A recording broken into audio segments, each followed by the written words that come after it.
Okay, so now we're actually going to start learning how we can evaluate integrals. So I went over this in a few videos before, but here we'll go over the definition of the definite integral. So if y equals f of x is a non-negative and integrable function over a closed interval from a to b, then the area under the curve of y equals f of x over the interval from a to b is the integral of f from a to b. Okay. So what we're saying is that this integral is the area under the curve, and the function we call the integrand. So we won't always have to use the area, but one way that this means that we can solve integrals is to use area formulas we know, like triangles, rectangles, things like that. So this says graph the integrands and use area to evaluate integrals. So we're going to graph our f of x here, which is x over 2 plus 3, which we could write that as 1/2 x plus 3. So if we graph that, that's in the form y equals mx plus b. So it's a straight line.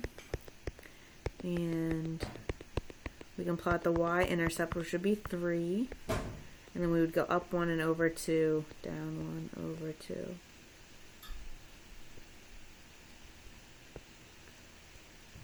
Okay, and we want it from -2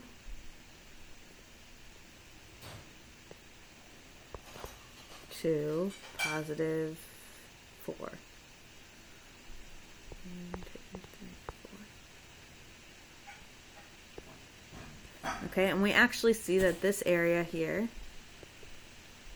is a trapezoid.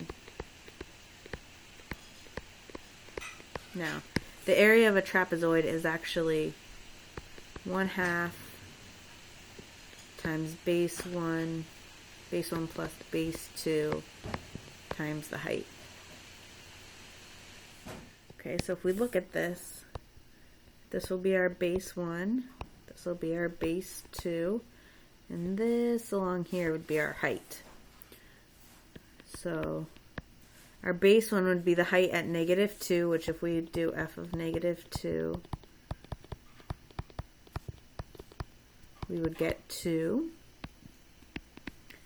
And base 2 would be the height at 4, so f of 4 is going to be 5. And our height is the distance here, which would be 2 plus 4 is 6.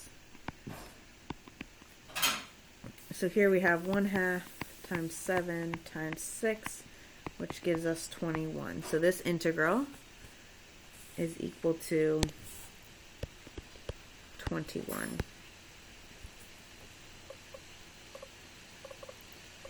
Okay, now we want to integrate from -3 to 3 the square root of 9 minus x squared dx.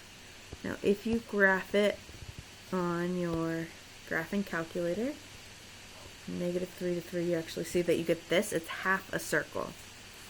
Now, the area of a circle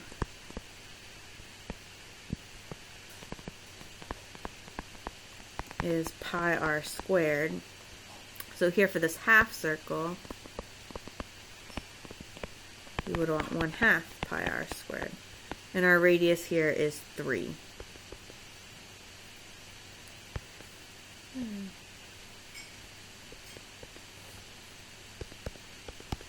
So here our area would be 1/2 pi times 3 squared, and we could just write this as 9/2 pi. So this integral is equal to 9 pi over 2.